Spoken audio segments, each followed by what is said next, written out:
Les sardinières foulaient le pavé, courir pour aller jusqu'à l'usine, sur le quai arrivaient les sardines.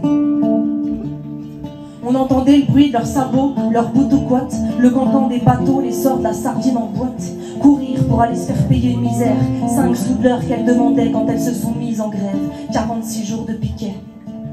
Sur le port du Rosemeur, il y avait parfois le patron de la conserverie, sans honte qu'employait des mômes de 10 piges. Ces ouvrières, elles faisaient 18 heures de rang d'affilée, détriper des sardines en chantant pour en faire des filets. Patron, commanditeur, organise tentative d'assassinat, 2 balles dans la gorge, mais le flanc chèque, vous ne l'aurez pas.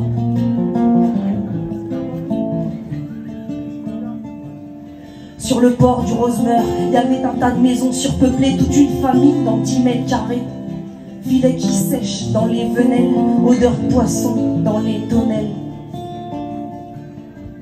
Sur le port du Rosemeur, il y avait un tas de chaloupes, un tas de marins qui partaient en Mauritanie piller les eaux des colonies. Mais le mythe de la langouste précieuse repose sur une tradition de pillage crasseux. Ils passaient la nuit à l'ancre entre compagnons de vie, ceux avec qui on grandit, ceux avec qui on périt. Regarder la lune abritée sous le taux, ne plus savoir s'il est tard ou bien s'il est tôt. Sur le port du Rosemeur, il y avait des cafés par centaines, les marins venaient y noyer leur peine.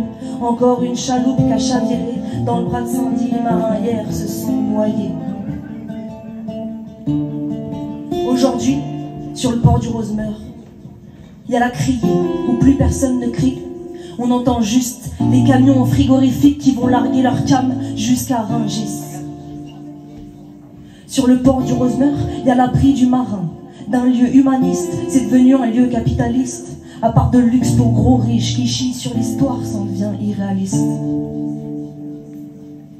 Sur le port du Rosemeur, il n'y a que des touristes. Ça fout son cul dans un petit Airbnb où les locataires se sont fait virer pour les 3 mois d'été pour que les propriétaires, eux, puissent s'engraisser. Sur le port du Rosemeur, il y a des bobos parisiens.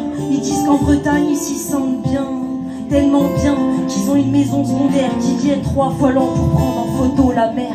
Il n'y a que des volets fermés, des voleurs de rêves partis en fumée sur le port des Rosemeurs. Il y a des artistes venus de Rennes, de Paris, venus ouvrir leur petite galerie. Ça vient prendre sa dose de folklore et ouvrir des putains de concept stores. Mais la ville n'est pas un musée. Souvenez-vous qu'il y a 100 ans, battez le pavé. Elles viendront vous hanter la nuit dans vos Airbnb, les peines sardines et les marins qu'on périt. La ville n'est pas un musée. Souvenez-vous qu'il y a 100 ans, battez le pavé. Elles viendront vous hanter la nuit dans vos Airbnb, les peines sardines et les marins qu'on périt. La ville n'est pas un musée. Souvenez-vous qu'il y a 100 ans, battez le pavé. Elles viendront vous hanter la nuit dans vos Airbnb, les peines sardines et les marins qu'on périt.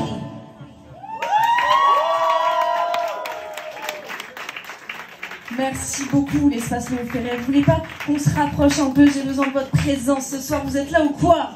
Je vous vois au balcon, je vous vois devant, je vous vois derrière. Merci pour votre présence. On est là pour soutenir l'espace Léo Ferré parce qu'on a envie qu'il vive. En tout cas, moi, j'ai envie qu'il vive. Est-ce que vous avez envie qu'il vive ou quoi? Ouais!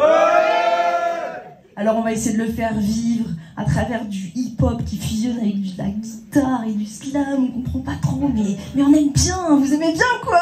Ouais! Yeah! Alors je vais continuer avec une petite aire de guitare qui s'énerve. Là c'est le moment de sortir le bidon d'essence, les allumettes, et on va prendre l'assaut de la vie.